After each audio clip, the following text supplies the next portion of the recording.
Okay guys, I've been making videos about 14 years and I'm getting tired of just making sandwich toaster videos and canned macro videos. It's time for me to leave this town. I think I want to make some money and just get out of here. You know what I'm saying? I think I'm going to start my own cryptocurrency. How hard can it be?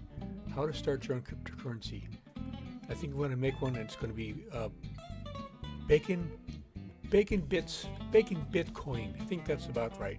Bacon Bitcoins. I'm going to make Bacon Bitcoins. I'm going to become a millionaire. How to make your crypto in 8 steps. Know your use case. Choose a consensus mechanism. Pick a blockchain platform. Design the nodes. Establish your blockchain's internal structure. Take care of the happies. Design the interface and make your cryptocurrency legal. I guess it means you got to marry it. I don't know what this means. I learned how to text on a flip phone just last week, so this can't be that hard.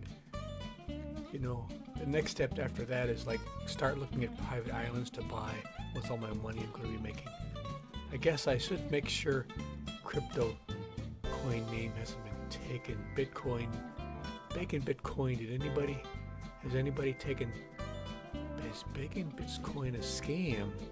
We have identified Bacon Bitcoin operating without a valid financial. You know what? I think I may just go back to making sandwich toaster videos.